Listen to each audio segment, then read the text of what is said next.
Hey everyone, welcome back to my channel, or if you are new, welcome. My name is Mandy, and it has been a hot minute since I came on here and did a client makeover video. So that is what I did today, and I have finally, after many years of being on YouTube, convinced my mom to be my client so that I could do a little bit of a different mature skin makeup look. Now let me expand on that a little bit. I don't necessarily love the term mature skin when talking about makeup or skincare, but especially makeup, even though I use it, and I'm gonna tell you why. It's because I have been doing makeup professionally for over 11 years now. I have had, at this point, well over 1,000 people that I have done makeup on, and you can be 20 years old and have worse skin than a 75-year-old. So to clarify, 55 and above is mature just doesn't make sense because everybody's skin is different. But I think when people say mature, they mean more fine lines and wrinkles, maybe more dryness, some more dehydration. So just know that that's kind of my take on it. And even though I still use that term because I think it's just more commonly known, that's actually how I feel about the term mature makeup. But she is, my mom, 74 years young, and she does not wear a ton of makeup. Now, she is why I got into makeup, because she would always buy Merle Norman when I was little, and I would always beg for her to go when they had the gift with purchase, and she would give me the little minis, and that's how I started my collection and my love of makeup. But right now, she doesn't wear a ton, and when she does use it, she wears the CoverGirl like cream foundation, the one in the pot. She doesn't wear much blush, and if she does, it's a very light blush. She does not wear bronzer. She does not wear eyeshadow. She really doesn't wear many lip products. So I went into this kind of look differently than some of the other YouTube videos that you may have seen where artists are working on mature clients. I did way more makeup on her than she is used to putting on every day. However, I took into consideration what she is used to when I did certain things. So I didn't use a bronzer on her. I warmed up her skin in another way. I didn't use a very dark blush or very much blush at all. So if you're looking at her saying, oh, she needs more color on the cheek, I wanted to do something where she would not totally freak out in the mirror. That is how I go about my makeup lessons. It is how I go about pretty much every client that I work on. I like to see what they do normally so that when they look at their face at the end, they like it. They're not freaked out. They're not like, whoa, I have never seen this much blush on my face. I don't look like myself. I'm good. I don't like this. So that is how I'm taking this into account. Now, the only thing that we did different that she absolutely has never done is false lashes. And that was just for the fun of it, just to see what it would be like because she really does not have mini lashes herself. So that's a long introduction, and I'll go more in depth on it as I go through the steps that I took to get her look. But let's start out with the before picture of my beautiful mother at 74 years young. She has white hair. I wouldn't even consider it gray. And quite honestly, she has amazing skin. If you notice, there is not much or any hyperpigmentation, not much discoloration under her eyes, not much on her eyelids. She has a little bit of a hood, but I would not consider it a full hooded eye. So I did some things a little bit differently like I would with a hooded eye, but not, 100%. She's kind of in that middle. So let's start with the prep because this is important and definitely differs from person to person. I started out using the City Beauty lid lifting treatment. I really like this on clients if they have any bit of sagging on their skin, on their eyelids, or any bit of a hood. Because once I tap the tiniest amount of this on and let it sit for a few minutes before I move on to her eyes, it really does give this kind of lifted, firming effect to the eyelids. And as far as prep goes before moisturizer, I did not use a lot of serums. My mom is not used to a lot of skincare. She honestly washes her face and uses an olive oil moisturizer with SPF in it every day. That is her skincare routine. I did not want to overload her skin with serums and hydration because it would end up giving a glowier look than I know she would have wanted or was used to. So I just started out with Fix Plus. I kind of doused her face in that, let it sink in for a second, and then went on to use my Embryolisse Cream Concentrate, which is one of my favorite kind of priming moisturizers to use on everybody, but especially mature skin. It just is the perfect consistency, and I spent a good amount of time really working this into her skin, and I was not stingy about how much I used. Because I didn't use any supporting serums, I knew I could go a little bit heavier on the moisturizer and it would still give me the effect I wanted. And then I went in with an eye cream. For this, I used the City Beauty Under Eye Recovery, which I really like. It's moisturizing, it sinks in fast, and it works really well under concealer. After I got done prepping her face, the lid lifting treatment had time to settle in. So then I went in with the very tiniest amount of Painterly Paint Pot, which I will use on every single age. I have used it for years. I stopped for a little bit and I put it back in my kit recently. And quite honestly, it works on every single type of eye and skin out there. It is just a matter of how much you use. You need the absolute smallest amount, but paired with that lid lifting treatment, it really smooths out the eye. And then I do set that with a little bit of powder before I go in with any kind of powder eyeshadow. Now, when I do brows on a client, it is dependent on the client as to when I do them. Sometimes I will do them at the very end after I have put their lashes on to give their lash glue a bit of a time to settle in once I've applied, and it gives them a reason to keep their eyes lowered. But in the instance of my mom, who has good shape, she even has more brows than I have, if I'm gonna be honest. She has a good shape, but they're very sparse. I wanted to do the brows first because I find that really frames the face. I always do my brows first when I do my makeup because I don't have many. It's the same concept. I need a frame of my face. So I choose to do my brows first, and I did her brows as well. Now, at the beginning, I only used the NYX eyebrow pencil in the shade gray. Mom typically does her eyebrows even a little darker than I did them today, but I wanted to kind of go a little bit lighter while still giving her the definition she's used to.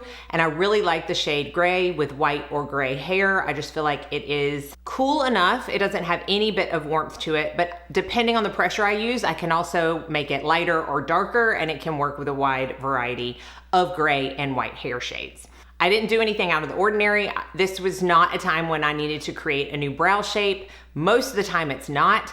Like I said, she has an existing pretty brow shape, so I just followed that. I filled it in a little bit. I gave her a tiny, tiny bit of a rounded arch, and that was it. Like, I wasn't trying to do anything elaborate.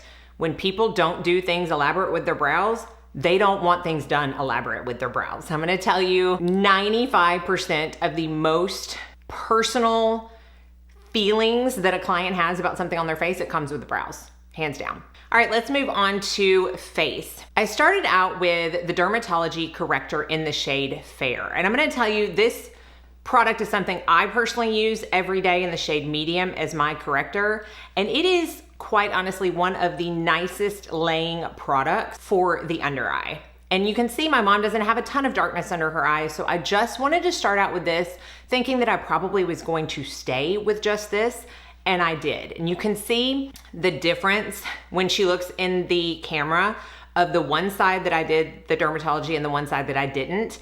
It just brightened her up, made her look more awake. It wasn't a ton of coverage. You really couldn't see any of her darkness through it. I used the smallest amount on a setting brush, the Real Technique setting brush, which is just the best brush ever. And it just did a world of difference. I was so happy with the results, as I always am when I use that product. For foundation, couple of thoughts went into my head when I was choosing what foundation I was going to use on her. I wanted something that had a little bit of coverage, but you can see she doesn't have much of anything to cover up. But I also knew that I wasn't going to be using a true standard bronzer on her because she doesn't use one and I just don't think she would have liked it. So I wanted to have a lot of the warmth added back into her skin come from the foundation versus a bronzer. So I chose to mix my RCMA cream foundation with a little bit of the Embryolisse that I had left over on my palette from her prep.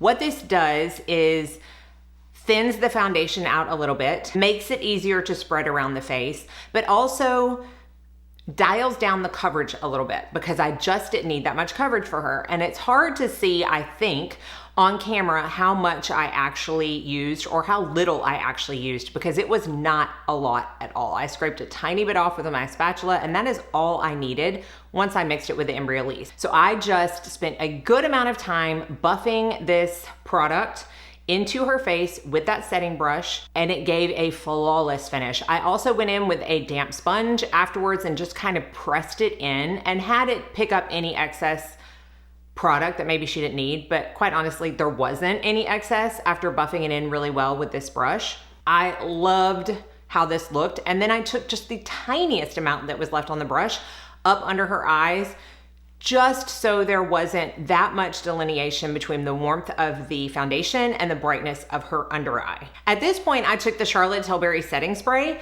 and I sprayed her entire face and set down the foundation part before I went into powder. I do this with really everybody, but definitely clients that I don't want to use a ton of powder on.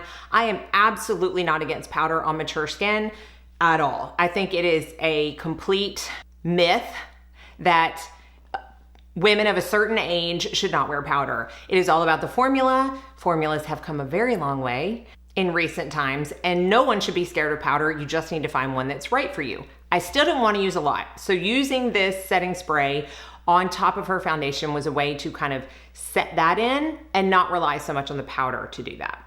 So this is the part where I applied blush, and this is also the part where I intentionally went very light on her blush. I used the Rare Beauty liquid blush in the shade Encourage, and I lightly tapped that on her cheeks all the way up to her temple, and it was lightly. It gave some color to her face, but I just did not want to overwhelm it because, like I said, she doesn't wear much blush, and when she does, it's an even lighter color than this. I then took the Makeup by Mario powder in Fair Pink Light and lightly, with an eyeshadow brush, tapped some into her under eye. She didn't need a ton of setting, but I do highly recommend using a powder. Again, formula is key to set the under eyes if you are wearing any kind of corrector or concealer, just to help with creasing. And it didn't need much, and it was not noticeable at all. And using a fluffy eyeshadow brush helps control the amount you apply. And then I took one of my favorite powders for mature skin, the Charlotte Tilbury Pressed Powder, because it is so finely milled, you don't need a lot, and it does leave a beautiful finish on the face. It's not too shiny, it's not too matte. And I used the shade Fair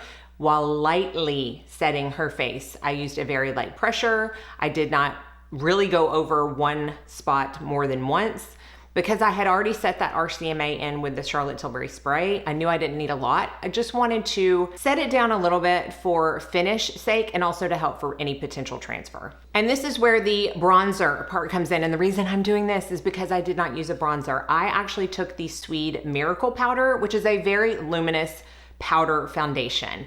It's not necessarily one that I like using all over the face because of how luminous it is, but using the shade Medium Light for her skin tone, where I would normally put a bronzer, just livened her face up without having a very obvious bronzer on the skin. And I just put it on her temples and cheeks, and where I would normally put a bronzer, I even kind of swept some across the nose and the chin just to kind of help unify the warmth. And to me, it ended up looking perfect at the end of the look based on what she likes and what she's used to. Now for the eyes. I have a couple of favorite products that I love for eyes in general, but especially eyes that may have some more fine lines and wrinkles or may, be a little more hooded. I love eyeshadow sticks. They are very transfer proof. Once they set, they just don't go anywhere. And I like using matte ones in the crease. So for her, I took the Bobbi Brown Malted Pink Matte eyeshadow stick, and I used this in her crease like I would any other crease or transition color. And I did take it a little bit higher than I normally would because of the slight hood, but I didn't take it all the way up to her brow. I didn't want it to be like that. That would be way overwhelming, especially someone who doesn't wear eyeshadow. So I applied that with the stick, and then I buffed it out with an eyeshadow brush. And then I took the Charlotte Tilbury Pillow Talk Quad. I love the formula of the Charlotte Tilbury shadows, but especially the sheen shadows, not the topper so much on mature eyes, but the sheen shimmer ones are so forgiving and so nice. They just pick up the light very naturally without being too much. So I used the lightest champagne shade in the Pillow Talk quad all over her lid to kind of meet it up with that malted pink. And then I took the darker pink shade in that, and I used it not necessarily as an outer V shade, but hopefully you'll be able to see this. I used it on a Rephr number 1 brush to kind of give the illusion of a wing on the outside of her eye, and then lightly brushed it into the crease of her eye.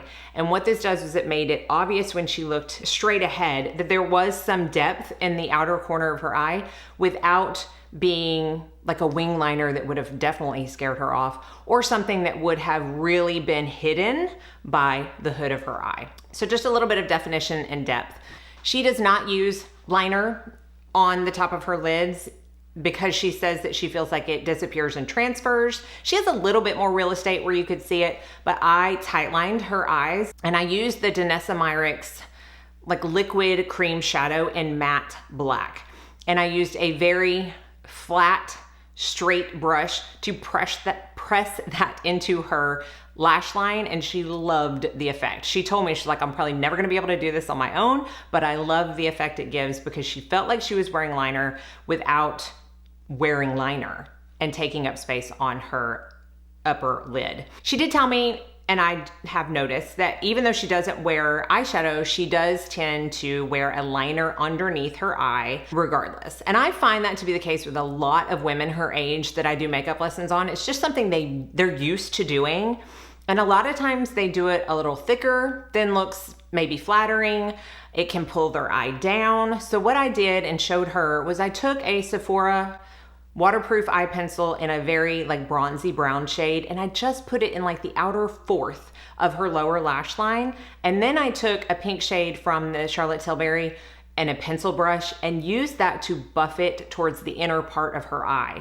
I didn't want to put anything in the waterline. I didn't want to put a strong eyeliner underneath because I didn't want to drag her eye down. But I know she wouldn't feel normal if she didn't have something. And I personally love a little bit of smoke on the bottom lash line. So this was just a different way to show her it doesn't have to be heavy and it can still give the same effect. And then this is definitely the optional part, okay? We tried some lashes. She had never seen herself in lashes before. I used the Ardell Extension FX Lift and Define L Curl lashes, which are specifically made for hooded and monolid eyes. I trimmed more off than usual because I do find that even if I match it up with the outer corner of someone's eyelid, depending on their eye shape when they look straight ahead, it can still drag their eye down. So I, clipped a little bit off than I normally would for someone else who didn't have that eye shape. And I personally thought they looked amazing.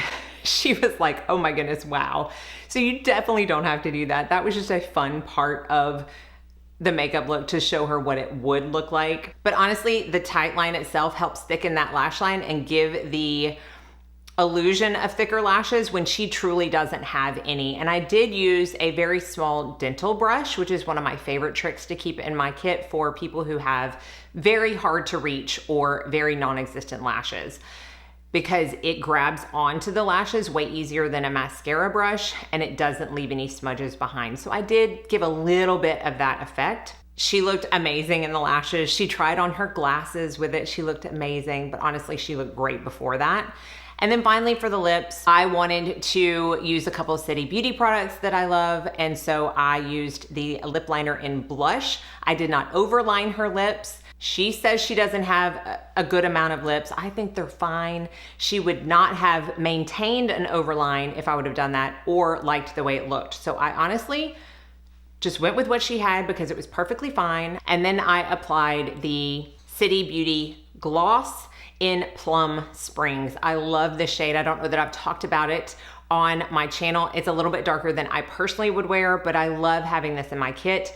She personally looked amazing in it. I thought it matched the blush and the eyes very well and just kind of pulled the whole look together. I let her keep that liner and that gloss, and she has been loving them since. And she's not really a gloss person, but she definitely doesn't mind the one from City Lips. It's my personal favorite as well. That is it. That is my realistic look on my mom, going by what she likes, what she's used to, and what she's comfortable with. And I think the Finished look was amazing, although my mom is beautiful no matter what. I hope you enjoyed it. I will have all the products I used listed and linked down below. If you want more of these videos, definitely let me know. I would love to do more for you. Let me know if you have any questions. Thank y'all so much for watching. I will see you in my next video, and I hope you all go out and have a very blessed day.